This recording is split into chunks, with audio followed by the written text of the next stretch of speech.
Good morning everyone, একটি নতুন ব্লগে তোমাদের জানাই সকলকে অনেক অনেক স্বাগত, অনেক অনেক ভালোবাসা। আর আজকে হচ্ছে 3 তারিখ, 3 মার্চ। তো এখন ঘড়িতে বাজে সকাল 11টা। তো এখন থেকে আজকে ব্লগটা শুরু করে দিলাম।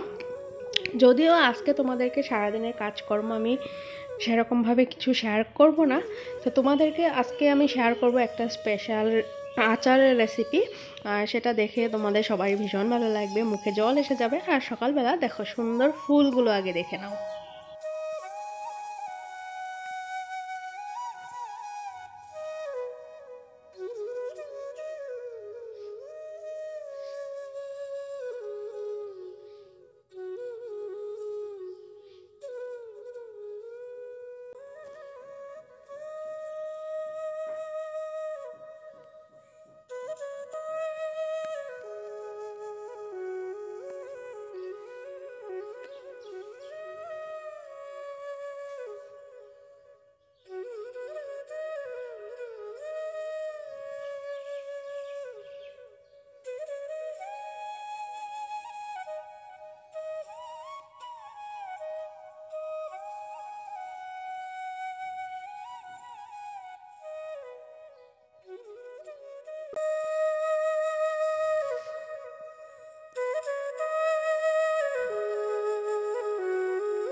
তো এই যে মাছগুলো দেখতে পাচ্ছ, এগুলো হচ্ছে পুঁটি মাছ। তো এগুলো কিন্তু সকালের ক্লিপস নয়, এটা হচ্ছে বিকেলবেলা। তো বিকেলবেলা যে দাদুটা মাছ দেয়, ওই দাদুটা মাছগুলো দিয়ে গেছে। তো ঠাম্মি এখন মাছগুলোকে কেটে বেছে নিচ্ছে।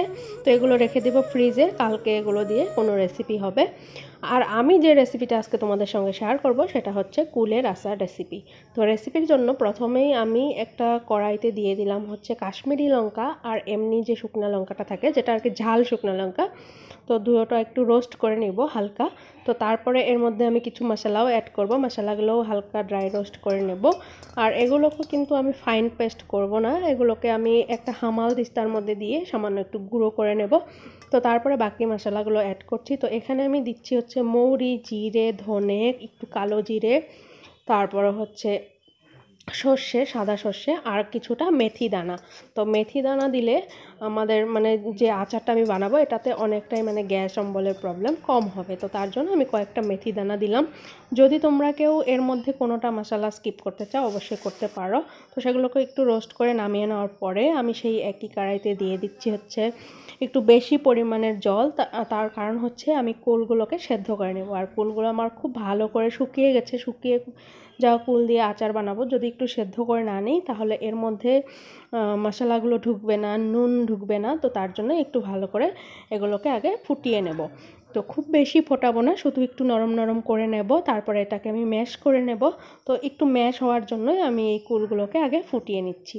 তো আর আজকের রেসিপিটা কিন্তু আমি খড়ি দিয়ে বানাচ্ছি, কাঠের উনুনে। তো তোমরা চাইলে অবশ্যই গ্যাসে করতে পারো। তো আমার উনুনে রান্না করতে বেশি ভালো লাগে, যার জন্য আমি কাঠের উনুনে আজকে রেসিপিটা করছি। আর ভাবলাম তোমাদের সঙ্গে শেয়ার করা যাক। আর এর আগেও আমি দুটো আচারের রেসিপি শেয়ার করেছিলাম, যে দুটো দেখতে তোমরা ভীষণ পছন্দ করেছো, তার জন্য আজকেও রেসিপিটা শেয়ার করছি। তারপরে এর মধ্যে অ্যাড করে দিলাম হচ্ছে নুন, এমনি নুন, আর একটু পরিমাণে দিলাম হচ্ছে বিট নুন। তো এটা দেওয়ার পরে এটাকে খুব ভালো করে আমি ফুটিয়ে নেব। তো তারপরে তোমাদেরকে দেখাচ্ছি কি করতে হবে।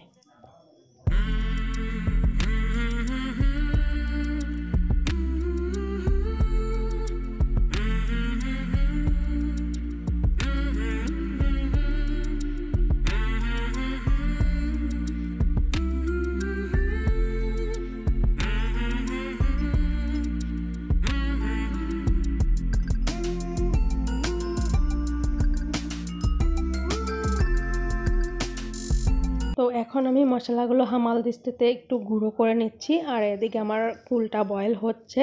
তো কুলটা বয়েল হতে হতে আমি মশলাটাকে রেডি করে নিই।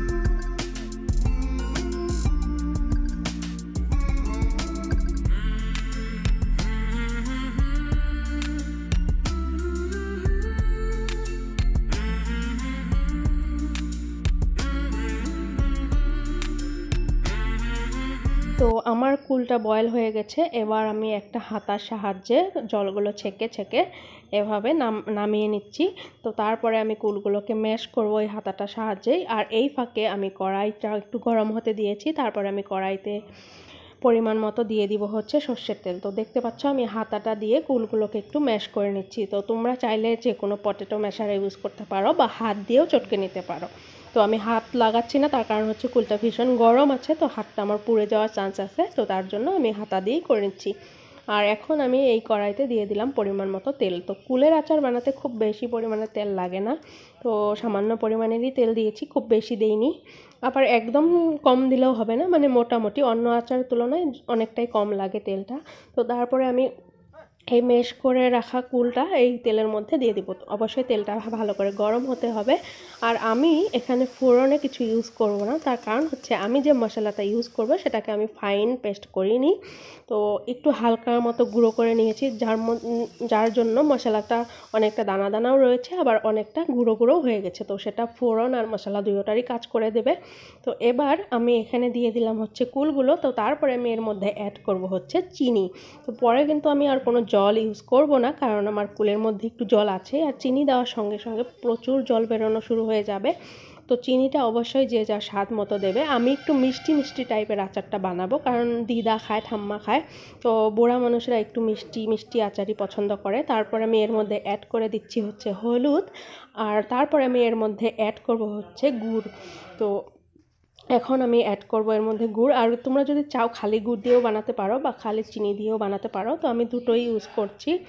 আর গুড় আর কাশ্মীরি লঙ্কা যে আমি দেবো এর মধ্যে, তার জন্য কালারটা কিন্তু খুব সুন্দর আসবে। আর অবশ্যই যে কোনো আচারের কালারটাই তার মেন স্বাদটা আনে, যেটা আমার মনে হয়।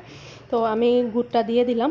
তো গুড়টা দেওয়ার পরে এটাকে আবার একটু জাল দিয়ে নেব গুড়টা গলা পর্যন্ত। তো তারপরে আমি এর মধ্যে বাকি মশলাটা অ্যাড করব।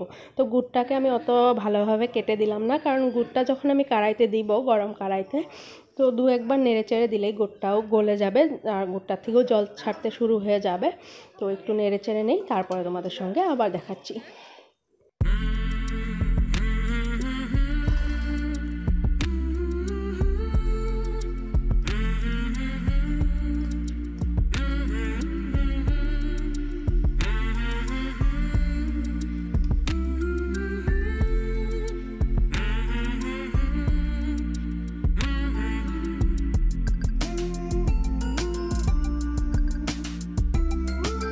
তো এবার আমার যে কুলের যে আচারটা, সেটা আমার গুড় আর চিনির সঙ্গে মেশানো হয়ে গেছে। এবার আমি আগের থেকে রোস্ট করে রাখা মশলাটা এর মধ্যে অ্যাড করে দিলাম। আবার ভালোভাবে একটু নাড়িয়ে চাড়িয়ে নেব, আর একটু সময় ফুটতে দিব, তারপরে আমাদের আচার একদম রেডি হয়ে যাবে।